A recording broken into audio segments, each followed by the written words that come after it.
Muy buenas tardes a todos. Muchas gracias por estar aquí. En esta que es la 12ª conferencia del ciclo anual de nuestro departamento, de conferencias de nuestro departamento, y hoy tenemos un tema que va a ser expuesto por alguien particular, muy particular. El tema además está muy bien planteado, es ¿y si no existieran las Naciones Unidas? ¿Y si no existieran la ONU? Todos nos quejamos a veces un poco de que la ONU no hace todo lo que debería hacer. Y si no estuviese, ¿dónde estaríamos? Bien, pero lo importante no lo voy a decir yo. Lo importante lo va a decir la señora Denise Cook, que es coordinadora y representante residente de las Naciones Unidas en Uruguay. La señora Cook es licenciada en Lengua y Lingüística Inglesa y Española en la Universidad de Londres y es licenciada en Filosofía en la Complutense en Filología, en la Complutense de Madrid. Realizó estudios en la Universidad de Georgetown, en Washington, D.C., y es mediadora certificada del Sistema Judicial del Estado de Nueva York.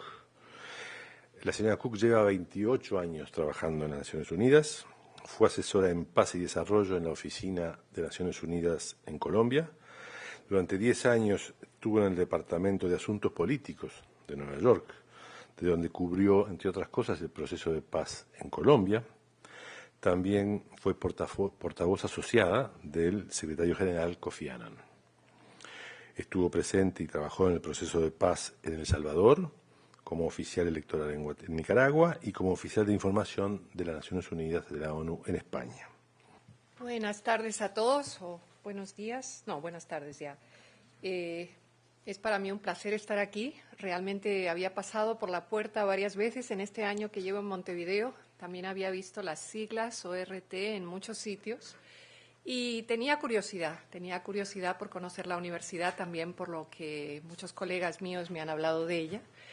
El tema que yo le propuse al profesor Bonilla obedece un poco al hecho de que de la ONU se habla mucho, pero a veces se entiende poco, y también porque siento que después de 28 años de trabajo dentro de la organización, soy una defensora acérrima de lo multilateral. Pienso que es realmente valioso, pero tampoco soy ciega a los problemas de la ONU y tampoco, digamos que dejo a un lado el hecho de que muchas veces nos explicamos mal o no nos explicamos y que por eso muchas veces hay malentendidos, otras veces hay, digamos, tergiversaciones malintencionadas por motivos políticos sobre lo que hacemos o dejamos de hacer. Entonces, me pareció que es útil simplemente hacernos esa pregunta, ¿no? Bueno, si no estuviéramos nosotros haciendo este trabajo como ONU, ¿cómo se haría? Simplemente es eso, porque creo que después de 70 años que está cumpliendo ahora la organización, bueno, se han hecho muchos balances, pero no está mal seguir haciéndolos, ¿no? Y tener también una visión desde todos los ángulos y todas las disciplinas sobre qué significa la ONU y qué hace. Voy a decir cosas muy básicas, cosas que ustedes, sin duda, por ser especialistas en relaciones internacionales, quizás sienten que son simplistas. Pero no me importa porque creo que es bueno volver a los orígenes, volver a por qué se creó, volver a qué es lo que se creó con la ONU y cómo se ha desarrollado a lo largo de estos 70 años. Y, por supuesto, oírles a ustedes, porque yo creo que la mejor manera de entender las cosas es hablando, y que si ustedes tienen dudas en particular o tienen preguntas que me quieren hacer o cosas que nunca entendieron muy bien, pues con mucho gusto luego entramos en más detalle. Y, por supuesto, también sé que aquí hay personas muy distinguidas que han ejercido la política exterior en nombre de Uruguay, que conocen mejor que yo muchos de los mecanismos de Naciones Unidas. Es decir, que lo que más me gustaría es que aquí se formara una especie de tertulia y que se pudieran hablar de las cosas de manera, digamos, no muy estructurada. Entonces, por favor, siéntanse libres, o bien durante, o bien al final de lo que yo voy a decir, de plantear cualquier tema que no les haya quedado claro o en el que estén en desacuerdo con lo que yo he dicho. Y otra vez decirles que yo soy lo que en inglés llamamos un practitioner de Naciones Unidas. Yo he trabajado en el terreno y en las mesas de Naciones Unidas. No soy una académica de las Naciones Unidas. Por lo tanto, si me preguntan sobre teorías, si me preguntan sobre la filosofía de la ONU, a lo mejor no tengo tantas respuestas como otras personas. Pero si me preguntan sobre cómo funciona en el terreno y cómo se percibe y cuáles son los problemas que muchas veces enfrentamos, creo que tengo bastante experiencia como para contestarles. O sea que partiendo de esa base, quisiera empezar primero diciendo que, bueno, obviamente estoy representando a Naciones Unidas en Uruguay. Verán que pone debajo del logo, pone Unidos en la Acción. Esto es porque Uruguay tiene un rol bastante particular dentro de Naciones Unidas y es que fue uno de los primeros países que adoptó el llamado Delivering as One, que se tradujo al español como Unidos en la Acción, mediante la cual todas las agencias de Naciones Unidas, y aquí hay alrededor de 9, trabajamos juntos siempre. Es decir, no es que UNICEF trabaje por su cuenta y FAO trabaje por su cuenta. Claro, tienen sus especialidades, tienen sus mandatos técnicos, pero en la medida de lo posible intentamos que todos los proyectos que tengamos tengan como las contribuciones de todas las partes de Naciones Unidas y que se perciba como un todo, ¿no? Y después, si quieren ustedes, podemos hablar más del trabajo que hacemos en Uruguay. Pero, en principio, quería empezar yendo más bien a lo que nos trae aquí.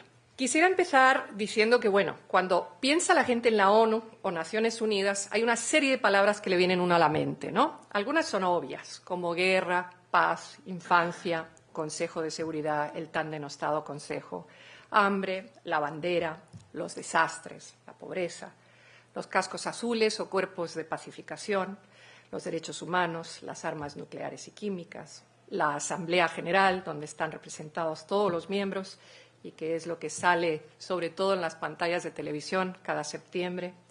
También uno piensa en palabras y más palabras. En la ONU se dice mucho, en la ONU se escribe mucho, se sacan muchos documentos y muchas veces esa es la otra parte de la ONU que la gente mira. Se piensa en refugiados, se piensa en derechos de la mujer, se piensa en cumbres, se piensa en desplazados, en desarrollo, se piensa en tarjetas de Navidad por UNICEF. Para mucha gente, la única vez en que ve un logo de Naciones Unidas o lo tiene entre sus manos es cuando compra tarjetas de Navidad. Ahora, cada vez más se habla de cambio climático. Se habla también de minorías, normalmente ahí donde hay minorías oprimidas o minorías que sufren tiende a estar la bandera de Naciones Unidas, o quizás pensamos en todas ellas y sin un orden aparente. Es decir, la ONU es eso, es cierto, y a veces es todavía más, y a veces algunas de estas cosas pesan más que otras. Pasando a los orígenes, como dije, de manera muy simplista y solamente a modo de recordatoria. Pensemos que hubo la Primera Guerra Mundial, después de la cual se creó la Liga de las Naciones. La Liga de las Naciones no funcionó, surgió la Segunda Guerra Mundial. Y al acabar la Segunda Guerra Mundial, en 1945, los líderes de los países ganadores en ese momento hacen balance y se encuentran con entre 50 y 70 millones de muertos, un holocausto, Europa en ruinas, las bombas atómicas en Japón. Acuérdense que no fueron una, sino dos. Miles de desplazados, hambre y enfermedad. Ese es el momento en donde se empieza a pensar en la ONU y se establece una serie de reuniones que terminan después con la firma de la Carta de las Naciones Unidas en junio del 45. Se estableció la sede en Nueva York, se estableció otra sede en Ginebra, que era la anterior sede de la Liga de las Naciones, y en otras muchas partes del mundo. Fueron 50 países los que firmaron. Poco a poco, durante los años 60 y 70, se fueron independizando muchas excolonias y, a su vez, pasaron a ser miembros de Naciones Unidas, y en la actualidad son 193 países los Estados miembros de Naciones Unidas. Todos ellos tienen un voto en la Asamblea General y alguno de ellos pasa por 2 años como miembro no permanente por el Consejo de Seguridad, pero a la vez están también representados en las las juntas ejecutivas de gran parte de las agencias de Naciones Unidas. Lo que firman en aquel entonces, y vean ustedes ahí ese gran grupo de señores calvos con traje gris, ahí sí que ha cambiado la ONU. No tanto, pero bueno, de vez en cuando aparece alguna mujer y vemos caras de distintos colores. Pero como verán ustedes, en el 45 eran pocos los estados, casi todos occidentales, los que firmaron la Carta de las Naciones Unidas, y con esa frase que tanto se conoce, ¿no?, lo de nosotros, los pueblos de las Naciones Unidas, resueltos a preservar a generaciones venideras del flagelo de la guerra que 2 veces durante nuestra vida ha infligido a la humanidad sufrimientos indecibles. Ahí surge mucho el peso moral, la necesidad de impedir otro flagelo mundial. Y pide practicar la tolerancia y a convivir en paz como buenos vecinos, a unir nuestras fuerzas para el mantenimiento de la paz y la seguridad internacionales, asegurar mediante la aceptación de principios y la adopción de métodos que no se usará la fuerza armada sino en servicio del interés común.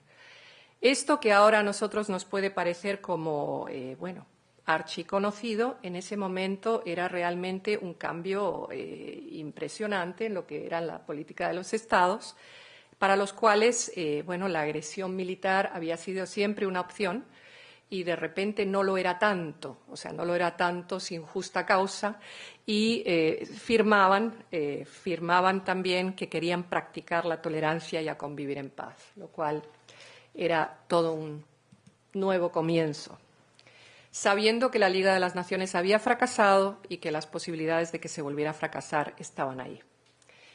En el 48 se firma la otra piedra angular de Naciones Unidas, la Declaración Universal de los Derechos Humanos, que establece que, y a ver, también estas son frases archiconocidas, que los seres humanos nacen libres e iguales en dignidad y derechos, que tienen derecho a la vida, a la libertad y a la seguridad de su persona, a la libertad de expresión, a no ser esclavizados, a un juicio justo e igualdad ante la ley, también a la libertad de circulación, a una nacionalidad, a contraer matrimonio y fundar una familia, así como a un trabajo y a un salario igualitario.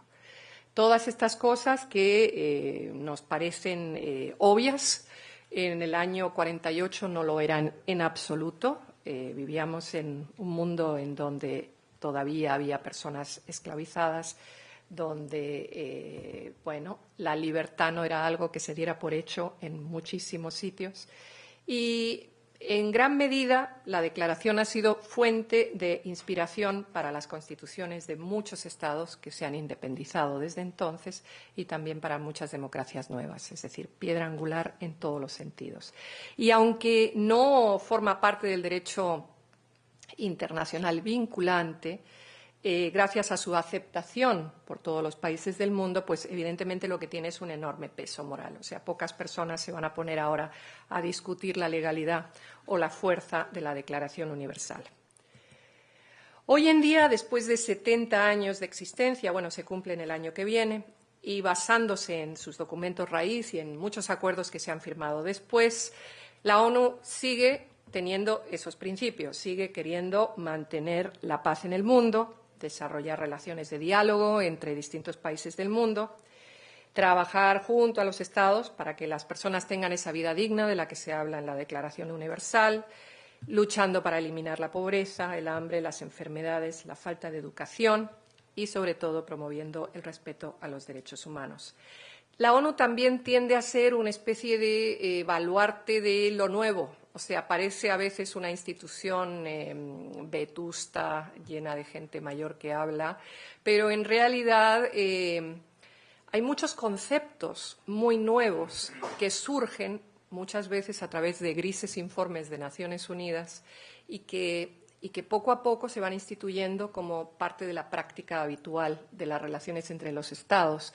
De eso vamos a hablar un poquito más tarde, pero también para que ustedes sepan que muchas veces los conceptos, por ejemplo, un concepto como la responsabilidad de proteger a los civiles, que van más allá de la soberanía de los pueblos, en fin, una serie de elementos que se han empezado a usar con más frecuencia, tienden a ser conceptos que se discuten primero a nivel regional, que luego empiezan a discutirse más allá y que terminan siendo, por así decirlo, aceptados universalmente. Y para no hablar de los nuevos desafíos. Los nuevos desafíos como, por ejemplo, el cambio climático, que es un tema que hace años o hace incluso 10 años parecía un tema bueno, casi inventado por los científicos, o el tema de las pandemias o el tema del VIH-Sida, que en su día, digamos que no se hacen reales, no son asumidos hasta que no aparecen muchas veces en una declaración de Naciones Unidas. En definitiva, viéndolo de una manera, digamos, gráfica, el trabajo de la ONU tiende a ser, bueno, una amalgama de sus preocupaciones principales, que yo diría que son, bueno, paz y seguridad, obviamente, derechos humanos y desarrollo. Y gran parte del trabajo que hace Naciones Unidas en cualquier oficina, sea en Nueva York o sea la mía aquí en Uruguay, lo que intentamos es tener siempre esa visión y también tener una firme convicción de que muchas veces esos tres círculos tienen puntos colindantes y tienen, digamos, que referencias entre sí y tienen que verse como un conjunto.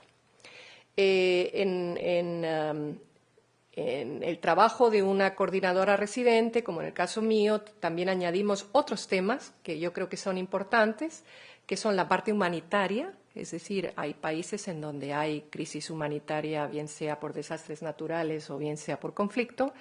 Hay otros aspectos que son los políticos, por ejemplo, cómo se comportan las instituciones de un país, cómo se comportan, cómo se llevan a cabo los procedimientos electorales, qué tipo de participación democrática existe para sociedad civil, etcétera, etcétera.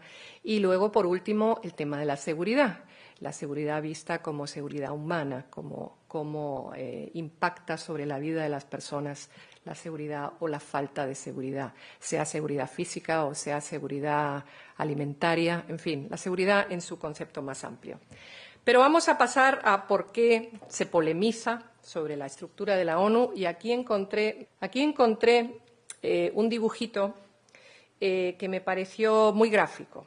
Ustedes ven el señor que está en el medio, no sé si lo ven muy claro, pero pone Kofi, ese es Kofi Annan, con el que trabajé y que fue un extraordinario secretario general, diciéndole a la gente de los países menos poderosos, los que pesan menos, ya les he dicho que era desequilibrado. Es decir, no es secreto. Está claro que los 5 países creadores y vencedores de la Segunda Guerra Mundial, Rusia, que es el osito, Francia, que es es un rinoceronte, creo, Reino Unido, que es el hipopótamo, China, que es el dragón, y Estados Unidos, que es el gran elefante, pesan bastante más en Naciones Unidas a la hora de tomar decisiones políticas que los demás animales de la raza humana que están del otro lado del barco. Y es una obviedad, pero es una obviedad que pesa mucho y pesa mucho en los momentos más críticos. Es decir, cuando se piensa si se va a declarar la guerra o si no se va a declarar la guerra, si se va a invadir Irak o no se va a invadir Irak, cuando se habla de los temas de paz y seguridad, que son los que más salen en televisión y los que más conoce la gente y por los que más piensa la gente que la ONU no funciona, porque dicen, ay, mira, la ONU no hizo nada, mira cuántas guerras y tal, y la ONU no hizo nada, están pensando en esto, están pensando en el hecho de que cuando se llega a un punto crítico, muchas veces el Consejo se traba, y se traba sin posibilidades de seguir adelante, a veces por el tema del veto y a veces ni siquiera se llega al veto, es simplemente una cuestión de equilibrio entre los poderes, ¿no? Durante la Guerra Fría era clarísimo que el Consejo de Seguridad funcionó a la vez para imposibilitar los arreglos, precisamente por esa división ideológica que existía. Después de la Guerra Fría, el Consejo ha sido bastante más activo y ha logrado tomar determinaciones incluso en temas delicados Con lo cual, se puede decir que en cuanto a contenidos se ha democratizado mucho el Consejo de Seguridad. Pero es cierto que, bueno, pues el mecanismo de decisión sigue siendo un mecanismo de decisión de los menos. Por otro lado está la Asamblea General. La Asamblea General, como dije antes, cada país tiene un voto. Y la Asamblea General tampoco hay que menospreciarla. Es el órgano que toma todos los demás temas que no sean de paz y seguridad. Es decir, que uno puede llegar a votar, bueno, pues resoluciones importantes sobre una gran variedad de temas que preocupan al mundo. Pero obviamente es menos dramático, es más lento, porque hay que buscar el voto y hay que buscar una serie de mecanismos y, por lo tanto, no se le suele, digamos, dar una visibilidad tan amplia, ¿no? Los críticos de la ONU, pues, ¿qué aducen? Pues que sigue habiendo guerras, que sigue habiendo pobreza, que sigue habiendo desigualdad, que se sigan irrespetando los derechos humanos, que la ONU tiene demasiado poder. Acordémonos de cuando desde algunos países decían que la ONU pues, venía de alguna manera a tomarse el mundo, a aterrizar en los países con sus helicópteros, a destruir la soberanía. Quizás desde Uruguay eso no suene muy familiar, pero habiendo vivido en el norte, les puedo asegurar que hay bastantes personas que piensan que la ONU tiene demasiado poder. También, por otro lado, que no tiene suficiente poder, que no tiene manera de imponerse, que no es democrático, como decía, que responde a los intereses de los países más poderosos, como hablaba antes, etcétera, etcétera, etcétera. Sin embargo, muchos aspectos de la vida, y está claro que muchos aspectos tanto conceptuales como prácticos han cambiado en estos 70 años y muchos de ellos, bueno, yo diría que en la gran mayoría de ellos ha tenido un rol la ONU, o bien como impulsor de esos cambios, o bien como, bueno, como partícipe en las discusiones internacionales que han llevado a esos cambios. Yo diría que el propósito inicial de los firmantes se ha cumplido. Es decir, no ha habido una tercera guerra mundial. Y esto, bueno, no es poca cosa. Acuérdense que cuando se firmó la Carta se estaba intentando impedir otra vez el flagelo que por 2 veces había, bla, bla, bla, ¿no? Entonces, aquí hablamos de que no ha habido tercera guerra mundial. Y fundamentalmente ha sido porque ha imperado el concepto de que una guerra como una tercera guerra mundial no se podría ganar. Es decir, que las guerras no las suele ganar nadie cuando son guerras de esa magnitud y los sufrimientos son incontables. Y se empieza a pensar más en la interdependencia de los pueblos y menos en las guerras, digamos, más tradicionales, fronterizas o de países vecinos. Esa conciencia de interdependencia, de que juntos sobrevivimos, aislados nos hundimos, yo creo que ha calado muy fuerte en lo que son las relaciones internacionales. Por otro lado, se ha contenido la amenaza de la guerra nuclear. No ha habido una guerra nuclear. Pensemos en los años 50, donde en muchos países todavía había refugios antinucleares, donde era una amenaza real, donde se hablaba constantemente de la Guerra Fría. Y lo nuclear se ha empezado a ver como algo solamente para usos y fines pacíficos. Pensemos también que la invasión de Irak, la razón que se adujo en ese momento fue que tenía armas nucleares. Resultó no ser cierto. Pero en ese momento era lo suficientemente fuerte para que el mundo estuviera al borde otra vez de un cataclisma. También hay que pensar que por mucho que los informativos estén llenos de imágenes de violencia y conflicto, lo cierto es que han disminuido los conflictos. Y esto muchas veces es difícil de creer. Pero es así. Está claro que en la segunda mitad del siglo XX hubo menos guerras que en la primera mitad y eso que se cuadruplicaron los países, o sea, los países independientes del mundo. Eso no quiere decir que haya brotes, que todavía haya brotes fuertes y que, de hecho, en los últimos 5 años estamos viendo que con toda la primavera árabe y los conflictos que están surgiendo en esa parte del mundo, esto no quiere decir que no haya conflictos, pero tenemos que pensar que hay menos que los que había. Pensar también que se han prevenido, contenido, finalizado decenas de conflictos. Y esto se hace de muchas maneras, mediante cumbres, mediante conversaciones discretas, los llamados buenos oficios, procesos de paz y más de 50 misiones de mantenimiento de la paz. Sobre esto quiero contarles un poco mi experiencia. Yo he estado directamente involucrada en 3 procesos de paz. Cada proceso de paz es diferente. Hay algunos que funcionan para siempre, hay otros que funcionan, pero poco a poco se van volviendo a las causas del conflicto. Pero una cosa queda clara: un conflicto solamente se puede terminar si los actores en ese conflicto quieren terminarlo. O sea, no hay manera de terminar un conflicto si las partes quieren seguir ese conflicto.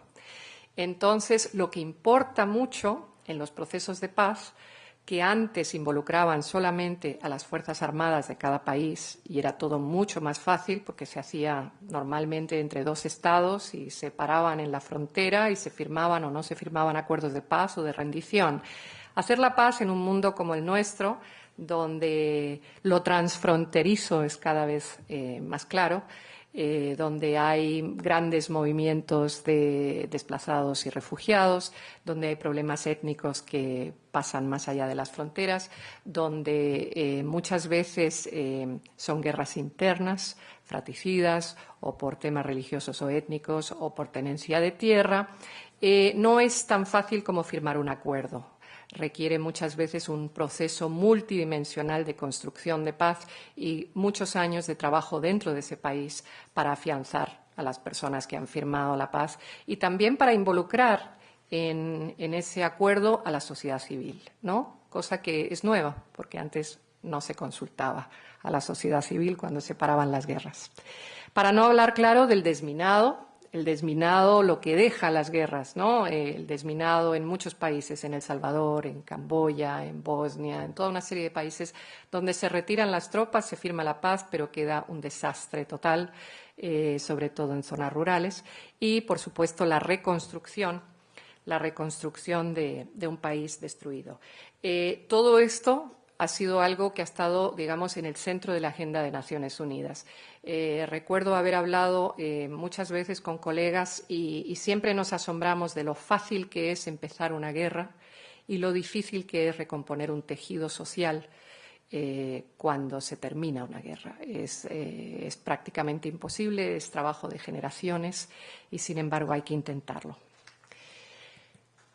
El otro concepto, el concepto de los derechos humanos, creo que se ha convertido en estos 70 años en un referente constante en nuestras vidas. O sea, los derechos humanos ya no se contestan, ya no se cuestionan, son algo con lo que nacemos y que está como implantado, como digo, en la gran mayoría de las legislaciones nacionales como tal. Piensen que la Declaración Universal se ha traducido a más de 360 idiomas, de hecho es el documento más traducido del mundo, y que después de la Declaración Universal han venido toda una serie de acuerdos globales y se ha entrado ya en lo que se llaman los derechos de segunda generación, ¿no? También los económicos, sociales y culturales. Y cada vez, como decía antes, cada vez tiene más peso el concepto de la sociedad civil, o sea, ese concepto tan amplio que a veces es difícil de entender. Pero el hecho es que los gobiernos, las instituciones, el Estado, tienen mucha mayor conciencia de que las sociedades que ellos representan necesitan una participación activa, que no solamente se puede hablar de democracia representativa, sino que también y de elecciones, sino que también tiene que haber un diálogo constante con la sociedad civil a la hora de, sobre todo, crear políticas públicas que afectan sus vidas. Por otro lado, cada vez están más implantados los principios de respeto a las minorías y a los sectores más vulnerables, como pueden ser grupos étnicos, minorías religiosas, niños, niñas, adolescentes, población LGTBI. Es decir, que cada vez tiene menos peso el peso de la mayoría, evidentemente es importante, pero eso no quiere decir que se deje de lado la participación o la consulta a las minorías. Y todo esto viene, claro está, también de la certeza de que ignorar una tensión social es es de alguna manera crear las condiciones para que esa tensión social en algún momento estalle, ¿no? También hay una serie de monitoreos de estructuras en el mundo para monitorear la situación de los derechos humanos y, bueno, algunas son más recientes, por ejemplo, la revisión periódica universal, la llamada EPU. De hecho, Uruguay estuvo este mismo año, creo que fue a principios de este año, rindiendo su informe en Ginebra. Y como resultado del EPU le han sido dadas una serie de recomendaciones de áreas donde Uruguay tiene que fortalecer determinados mecanismos o seguir avanzando en una dirección. El EPU cada vez tiene más peso y también digamos que se ha logrado romper esa situación que había antes, donde algunos países no acudían a Ginebra pensando que iban a ser juzgados ideológicamente por sus enemigos ideológicos. Como con el EPU tienen que ir todos los países y a su vez son juzgados por sus pares, es decir, por sus otros países miembros, se ha quitado esa especie de irritante que había antes y se supone que por lo menos vendrán y tendrán que reportar. No necesariamente tendrán que cumplir porque es difícil insistir que eso se haga, pero por lo menos tendrán que reportar. Y, por supuesto, también hay una serie de comités, de tratados y luego están los relatores especiales para un montón de temas de derechos humanos. Y aquí en Uruguay fue, por ejemplo, tuvo mucho impacto la visita del relator especial sobre la tortura, Manfred Novak, cuando vino en el 2009, cuando hizo una denuncia sobre el estado de las cárceles. Después fue seguido por el relator, su sucesor, Juan Méndez, que ha hecho una serie de seguimientos. Es decir, que muchos países, como por ejemplo Uruguay, tienen lo que se llama una invitación abierta a los relatores especiales de Naciones Unidas en distintos temas. También vino aquí la relatora del derecho al agua. Hay una serie de relatores que son especialistas, que son independientes y que lo que pueden hacer es un poco poner una luz sobre un tema que muchas veces es muy conocido en un país, pero se ha llegado a una especie de impasse, y una voz de fuera que venga, ponga esa luz, haga una serie de aseveraciones y salga, muchas veces tiene un impacto muy grande, y aquí lo tuvo. Por ejemplo, con el tema de las cárceles se inició, digamos, una renovación, una revisión de las circunstancias de los centros carcelarios que sigue todavía hoy en día. El siguiente concepto que ha sido básico y que ha sido avanzado sobre todo por Naciones Unidas es el concepto del desarrollo. Y ha cambiado mucho a lo largo de los años, es decir, desde una visión basada en el poder económico y la infraestructura como sinónimos del desarrollo, a un concepto de lo que se llama desarrollo humano. Este es un concepto sobre todo del PNUD, que fue presentado por Al-Haq de Pakistán y por Amartya Sen en el 90. Hoy estamos cumpliendo casi 15 años, no, 25 años. Bueno, hoy evidentemente universalmente aceptado el concepto del desarrollo humano. Y básicamente el concepto es que no basta con medir el PIB de las naciones para calcular su progreso y su nivel de bienestar. Lo que hay que hacer es medir el acceso de sus ciudadanos a dimensiones tales como la educación, como la salud, como la vivienda y la expectativa de vida. Todo esto recogido en los Objetivos de Desarrollo del Milenio y otros mecanismos que ustedes conocerán, pero se trata de poner, digamos, el enfoque del desarrollo sobre el ciudadano, no sobre la imagen del país en su totalidad, ¿no? Y 20 años más tarde, en el 2010, se reportaron grandes progresos en cuanto a acceso de ciudadanos a servicios, pero también se dijo que no era ni lineal ni constante, es decir, que había interrupciones, que había retrocesos, que dependía del contexto, que muchas veces por razones políticas no se avanzaban. Y entonces empezaron a usar también nuevas herramientas, como el llamado Índice de Desarrollo Humano, pero ajustado por desigualdad y por género, Aquí el tema de la desigualdad empieza a ser también un elemento muy importante, usando también el índice de Gini, es decir, se mide qué tan desiguales son los países. Y en este sentido, Uruguay yo creo que tiene el honor de ser el país menos desigual de América Latina, es decir, que a pesar de que puede tener índices de pobreza que también han bajado, pero en cuanto a desigualdad es un país mucho menos desigual que la mayoría de sus pares en América Latina. Habiendo dicho esto, sigue siendo más desigual que el más desigual. A ver, Uruguay sigue siendo más desigual que más desigual que el más desigual. El menos, a ver, ayúdenme aquí. Yo sé lo que quiero decir. Efectivamente. ¿Lo puede repetir más alto? Sigue siendo más desigual que el menos desigual de los países desarrollados. Ok, bueno, ustedes me entienden. Muchas gracias. Bueno, lo que sé es que el próximo informe del IDH regional de América Latina va a medir también dimensiones de bienestar ausentes hasta ahora. Por ejemplo, el uso del tiempo. La cuestión es que vamos a empezar a medir también otros temas que, de hecho, ya se han empezado a medir aquí en Uruguay. Hace poco hubo una serie de encuestas sobre las horas de trabajo diferentes entre hombres y mujeres, diferenciando entre lo que es horas de trabajo y horas de empleo, y tomando en cuenta el trabajo doméstico o los cuidados de los niños o ancianos como trabajo. Se hablaba de las horas que invertían los ciudadanos en ese trabajo, ¿no? También se mide, por ejemplo, el transporte. ¿Qué acceso tiene una persona de un barrio al transporte? ¿Qué le supone a esa persona, por ejemplo, ir al médico? ¿Cuántas horas pierde yendo al médico si no tiene un centro de salud cercano?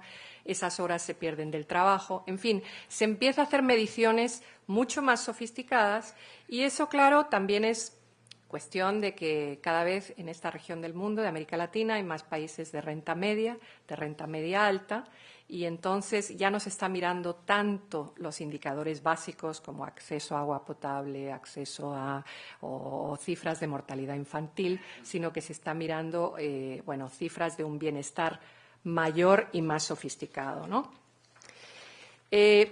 Otras áreas en donde trabaja la ONU a diario a través de agencias, de fondos y de programas. Pues obviamente ya hablé de la prestación de ayuda humanitaria a las víctimas de conflictos y desastres naturales, ¿no? Todo lo que puede ser tsunamis, terremotos, inundaciones, etcétera, etcétera. La implementación de sistemas para enfrentar el hambre y la seguridad alimentaria. El suministro de agua potable, por ejemplo, a 1.300 millones de personas en la primera década del milenio, una cosa que nosotros damos por hecho. Mejoras a las enseñanzas en países en desarrollo, por ejemplo, alfabetización. Aquí estamos hablando de países con un enorme grado de analfabetismo, y también la escolarización de niños, y debería de haber puesto aquí de niñas, niños y niñas, porque una de las cosas que ha quedado clarísima es que en países de desarrollo es inmensamente rentable educar a las niñas, que a su vez después transmiten esa educación y esos cuidados, conocimientos en salud a sus hijos. Esa es una batalla que se sigue dando en algunos países del mundo. Evidentemente, también la contención y el combate a las epidemias, lo que es el VIH-Sida, gripe aviar, ahora el ébola. Naciones Unidas tiene una... De hecho, nos llegó a todos los que trabajamos en Naciones Unidas hace poco un correo pidiendo voluntarios para formar parte de una nueva misión en los 3 países de combate al ébola. El tema del medio ambiente, absolutamente ausente de Naciones Unidas cuando se creó, pero que ahora tiene un puesto, digamos, predominante.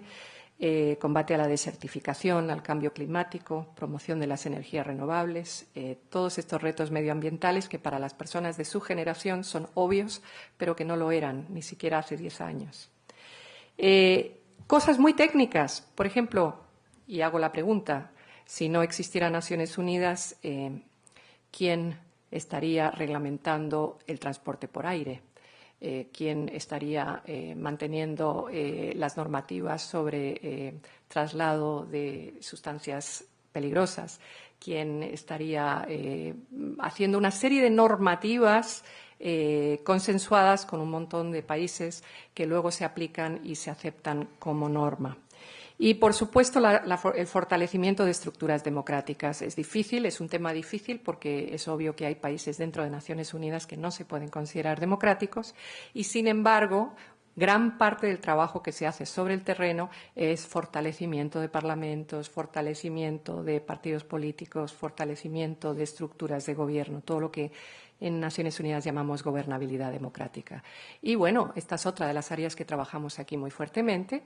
Habrán visto ustedes nuestra campaña de Más mujeres, mejor política, para intentar que las cifras de Uruguay, que no son muy positivas en este sentido, pues mejoren, ¿no? Entonces, estas son otras áreas en donde trabajamos. Todo esto para hablar de lo que sí hacemos. Ahora, ¿cómo nos sentimos los que trabajamos en la ONU muchas veces? Pues así nos sentimos. Nos sentimos como que, bueno, salvar el planeta no es tan fácil. Hay toda una serie de rutas por las que se puede acceder, hay una serie de rutas por las que se acceden y llegan a punto muerto, y muchas veces parece un trabajo imposible. La cuestión es que entre la ONU a ese lado y salvar el planeta a otro lado hay toda una serie de instituciones gubernamentales, regionales, técnicas, pero cuando los temas son grandes, cuando los temas son globales, normalmente, digamos que la discusión termina en la ONU. Y de ahí, y cuando algo va muy, muy, muy, muy mal, normalmente la pregunta es ¿y qué hace la ONU? Entonces, esa es un poco la situación en la que nos encontramos, obviamente llevada a extremos, pero quería, en todo caso, mostrárselo. Yo creo que está claro que tiene características especiales la organización, tienen universalidad. Hablamos, eso sí, de un Consejo de Seguridad que no es tan balanceado, pero fundamentalmente todos los países tienen voz cuando se adoptan temas en la Asamblea General y son muchas veces políticas críticas, aunque no tengan tanta visibilidad. La imparcialidad. O sea, está claro que no representamos a ningún interés concreto, nacional o comercial, político o religioso, y que, por lo tanto, podemos construir relaciones de confianza con los países en los que trabajamos y con sus poblaciones. Esa bandera, digamos, todavía tiene un peso.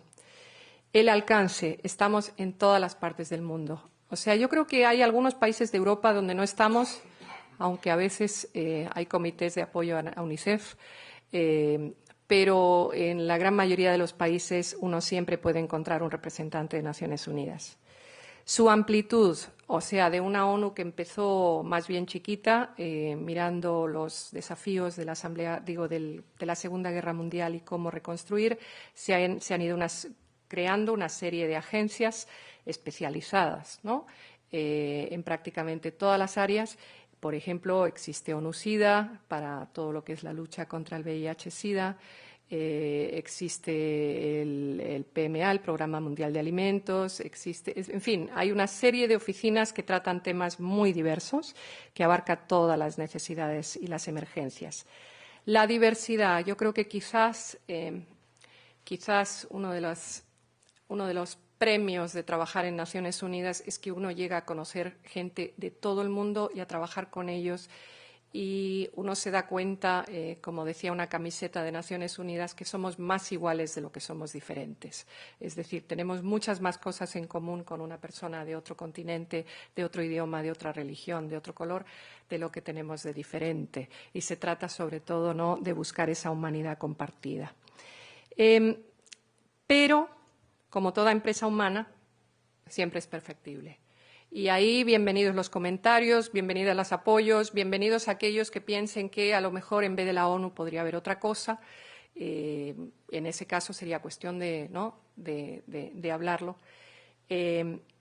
Pero sí que es cierto que si la ONU no existiera, y esto es algo que se dice muy a menudo, pero es absolutamente verdad, si no existiera la ONU habría que inventar algo por lo menos parecido, o habría que pensar en volver a un mundo fragmentado por regiones, por temas, pero habría que inventar algún otro auditorio, estrado, donde la humanidad pudiera de alguna manera coincidir. Para terminar, y sin ganas de ser agorera, pero aquí hay otro dibujo que me pareció interesante. 2007, aquí está el símbolo de Naciones Unidas con el mapa mundi. 2012 empiezan a faltar unas piecitas. 2010 quedan muy pocas. 2020 queda una pequeña isla que a lo mejor es Uruguay, ¿no? Porque quién sabe. Y dice, ok, entonces la ONU tenía razón sobre el calentamiento global y la subida en los niveles del mar. Esperemos no llegar a eso, y por eso a veces parecemos agoreros, y por eso a veces los informes de la ONU denuncian que tal, que morirán miles de personas, sí, no sé, tal. Pero en muchos casos es cierto, y en muchos casos se trata de que el mundo reaccione antes de que ya no haya más remedio. Unos comentarios casi anecdóticos que me hicieron acordar a algunos años pasados. Dijiste que en los años 50 había refugios antiatómicos. Sí. Me voy a permitir corregirte. Cuando yo llegué, mi primer viaje a Europa, en el año 71, a Zúrich, me mostraron el departamento y después dijeron, ahora vamos a ver el refugio. Y entonces, en los años 70, sí, 71. Vamos a ver el refugio y me bajaron al subsuelo y ahí estaba el refugio antiatómico. O sea que en el 71 en Zúrich todavía doy fe de que estaban. Ese mundo ya no tiene sentido y en gran parte, como lo decía Denise, gracias a las Naciones Unidas. Más que una pregunta, sigo la sugerencia que usted hizo al comienzo en el sentido de aportar quizás un comentario complementario, y lo hago no solo en mi calidad de profesor aquí de Derecho Internacional Público en esta universidad, sino de antiguo colega suyo exactamente durante 28 años en el Departamento Jurídico de Naciones Unidas en Nueva York. OLA, exactamente.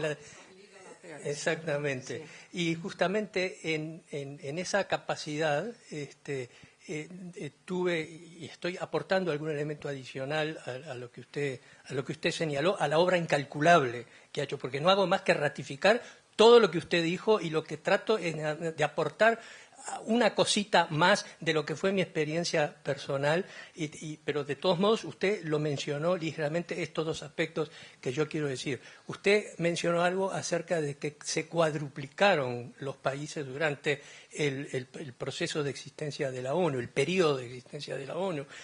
No solo que se cuadruplicaron los países, sino que la ONU jugó un papel fundamental en la transformación de la sociedad internacional contemporánea.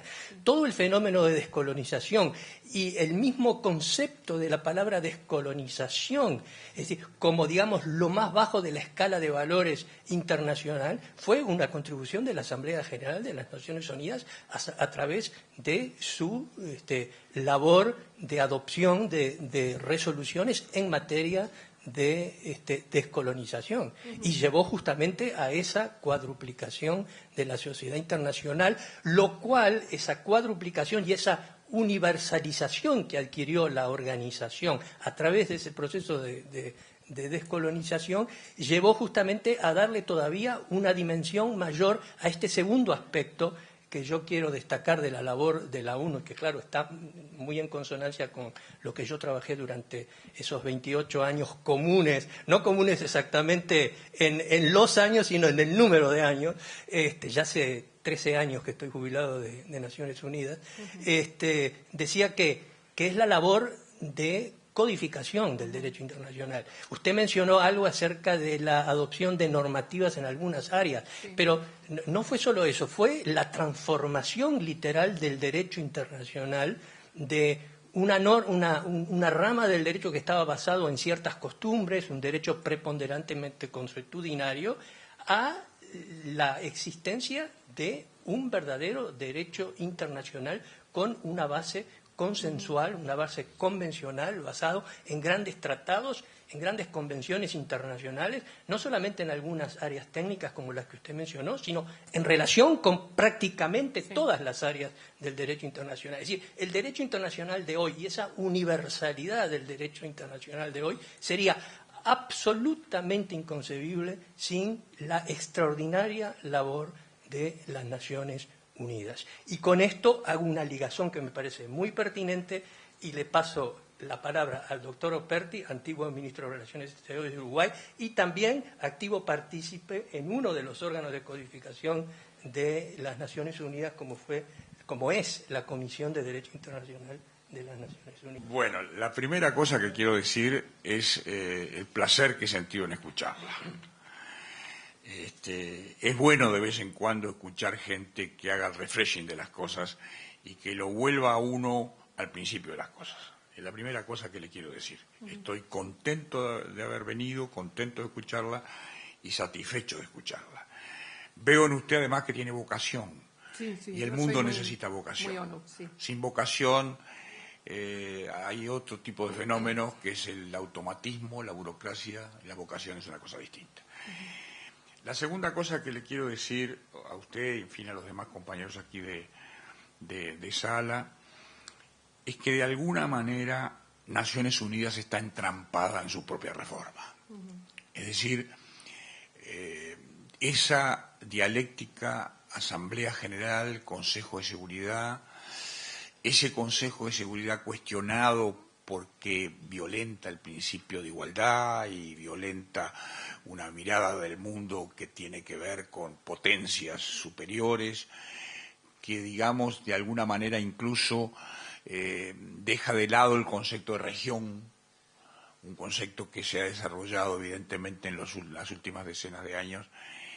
Esa trampa de Naciones Unidas en la que Naciones Unidas se encuentra es uno de los factores, no digo que sea el único, pero es uno de los factores que trae consigo la crítica a Naciones Unidas. Porque normalmente la crítica que uno escucha en distintos ámbitos, no, si Naciones Unidas los que la gobiernan son 5 países, los que tienen el derecho de veto y los demás no existen, y por lo tanto Naciones Unidas quedó envejecida en el esquema de la posguerra, de la post-Segunda Guerra Mundial y no ha podido superarlo. Eso yo lo he escuchado dentro y fuera de Naciones Unidas. Ahora, como aquí no estamos solo para fotografiar o solo para mirar las cosas desde un belvedere un tanto, diría yo, abstracto, sino de una manera más acotada y más concreta,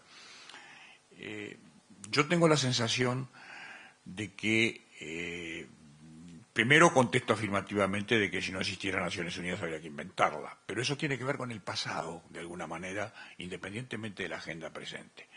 Yo hablo aquí de Naciones Unidas como organización, y ahí sí creo que hay que reinventarla.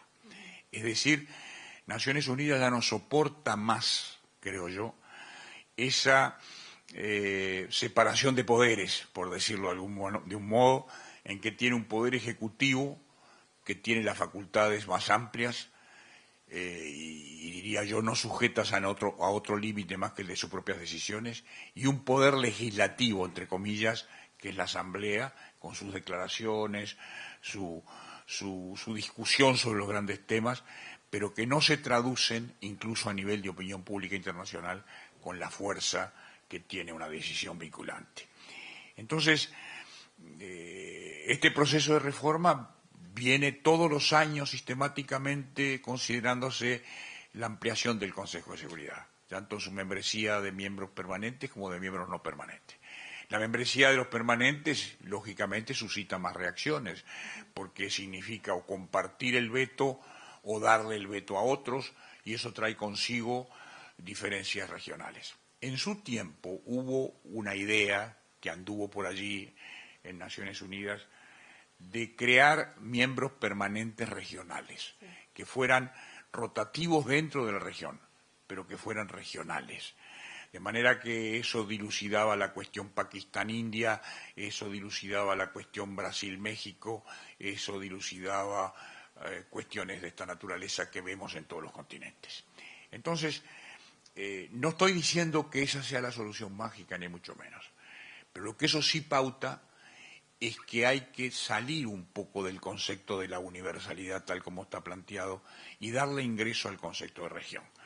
Y creo que esas Naciones Unidas no están en condiciones hoy de hacerlo con su estructura institucional.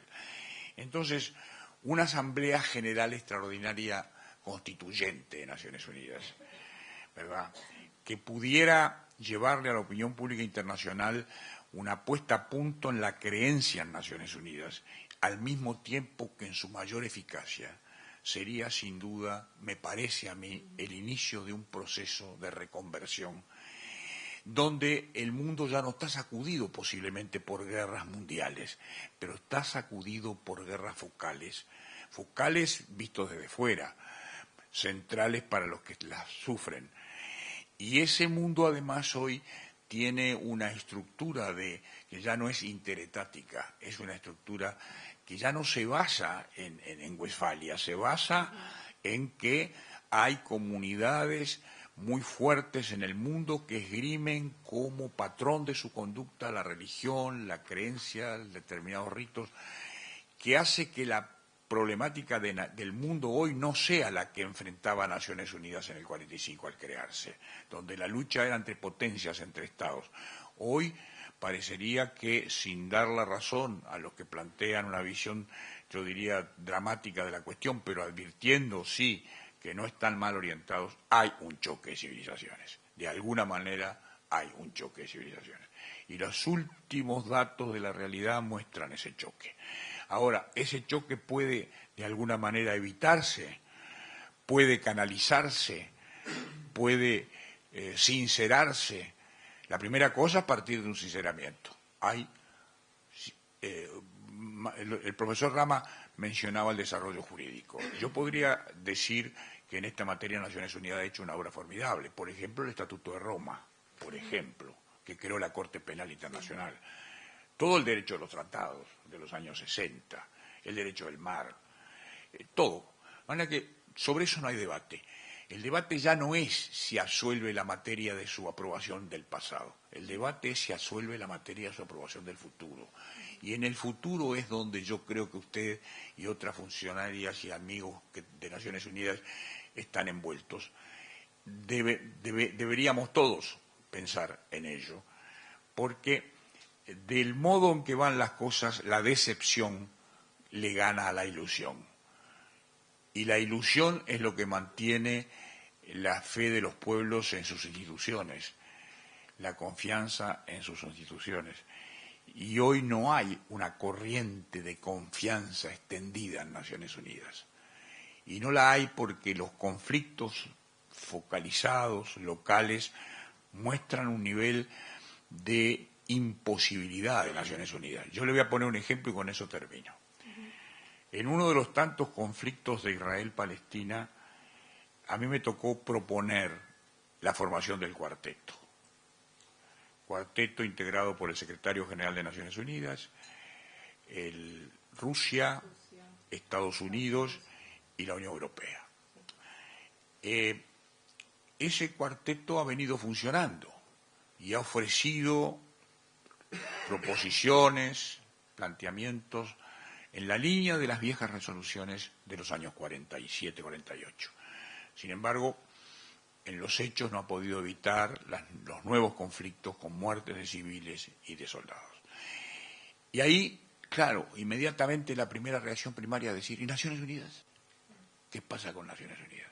Y todos sabemos que allí hay un problema político, que Estados Unidos está dispuesto a vetar cualquier intervención en ese tipo de conflictos, todos lo sabemos, como lo está Rusia en otros, o como lo puede estar en China en otros, es decir, todos tienen alguna agenda propia. Entonces, ese sistema hoy paraliza a Naciones Unidas. Pero paso ahora a una cuestión final. Tampoco se puede despojar a Naciones Unidas de la responsabilidad del uso de la fuerza. Y la responsabilidad del uso de la fuerza está fundamentalmente en manos de quienes la poseen. Y no se puede convertir en una facultad que pueda ser atribuida a países que no tienen igual participación o compromiso. El caso Kosovo es paradigmático. En el caso Kosovo, Naciones Unidas no apoyó de una forma frontal el uso de la fuerza y que intervino la OTAN. Yo estaba en ese momento en la presidencia de Naciones Unidas, de la Asamblea, y viví de cerca como el GRULAC, por ejemplo, jamás quiso considerar este tema en su agenda. El grupo de países latinoamericanos y Caribe. Y los demás grupos tampoco. Todos se habían replegado, porque en el conflicto había conflictos diversos, mezclados, cruzados. Entonces, esa inacción no es atribuible a Naciones Unidas, es atribuible a los estados, a los países. Le cargamos a veces a la organización cosas que ella misma no puede por sí procesar. Pero sí hay, como señala al mundo exterior y al universo en su conjunto, ¿verdad?, la necesidad de revisar a fondo esta estructura que, repito, tiene entrampada a Naciones Unidas en un debate institucional irresoluble, a mi juicio irresoluble, que es el balance de poderes que usted planteó al comienzo, el balance de poderes en ese barco que se hunde. Me consta el esfuerzo de Kofi Annan, me consta el esfuerzo que hizo durante su periodo de 10 años para, de alguna forma, ir balanceando ese barco, pero no lo pudo conseguir, como seguramente no lo podrá conseguir ningún secretario general, por hábil que sea, por inteligente que sea. También un poco como antiguo integrante de Naciones Unidas, en mi caso de UNDP, todos vivimos la sensación, a veces subjetivamente magnificada, de la necesidad de la reforma, ¿no? No, en cada lugar de trabajo de Naciones Unidas se siente de diferente manera, pero eso está ahí. Yo solo quería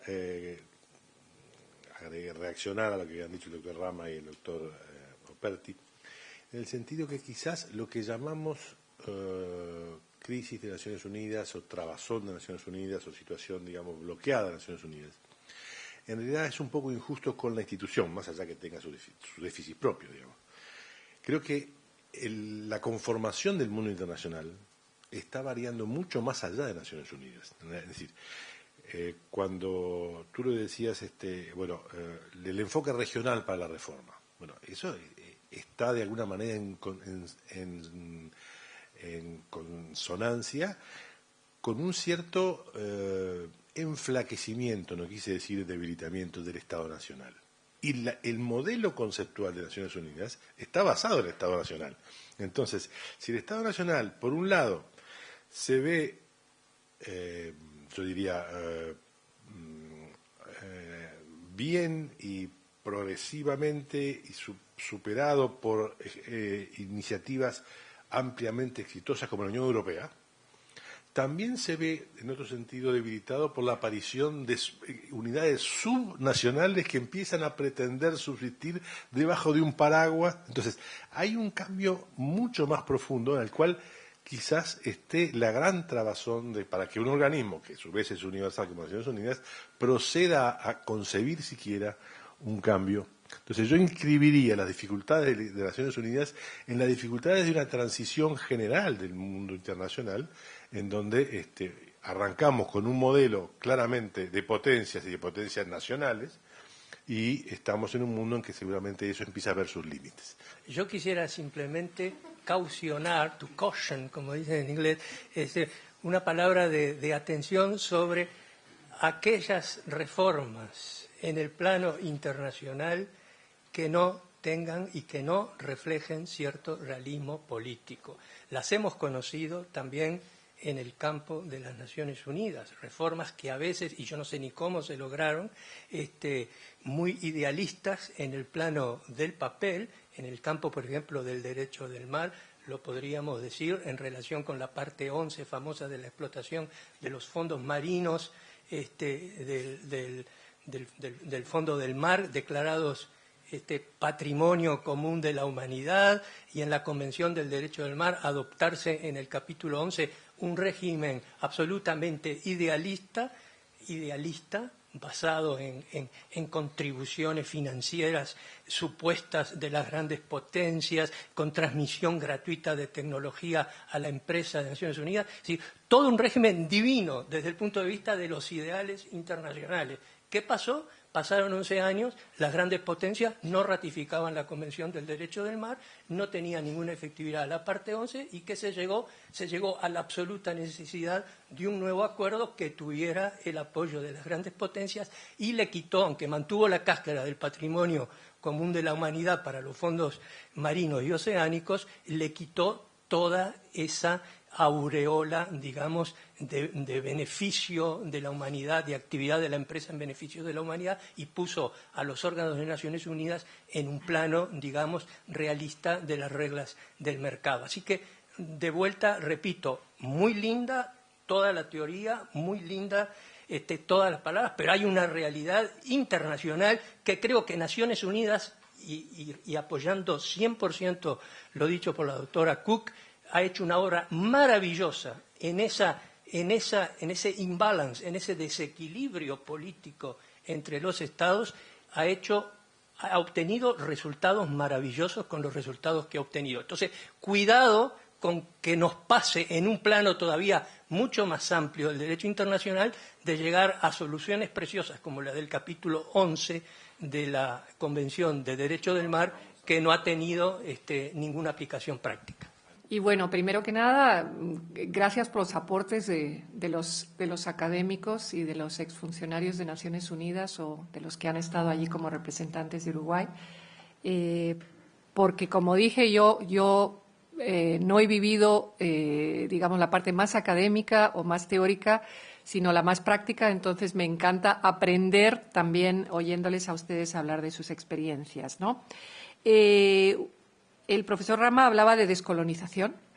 Yo estuve 4 años en la unidad de descolonización de Naciones Unidas. No lo suelo poner en el currículum porque la verdad es que fueron años muy inactivos, coincidiendo con que mi hijo era muy pequeñito y no quería irme al terreno. Quería hacer lo que se llama un desk job, ¿no? Y ese sí que era un desk job, es decir, tratar de las 17 colonias restantes que quedan en el mundo, gran mayoría de ellas perfectamente felices de ser colonias, aunque ahora no se llaman colonias, se llaman non-self-governing territories, que creo que es un indicio perfecto del idioma que usa Naciones Unidas para no ofender a nadie, ¿no?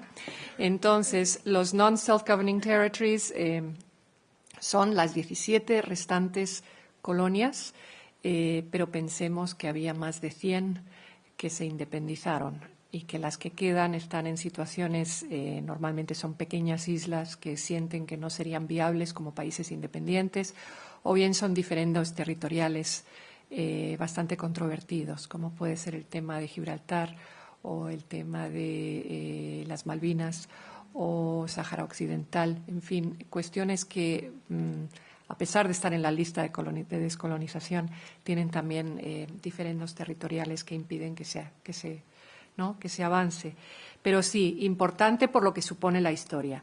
Codificación, ¿qué le voy a decir a usted? O sea, efectivamente, yo creo que sobre cualquier tema que uno busque hay algún tipo de normativa o libro o guía de Naciones Unidas. O sea, no he hablado, por ejemplo, del órgano de Naciones Unidas que reglamenta el uso del espacio exterior.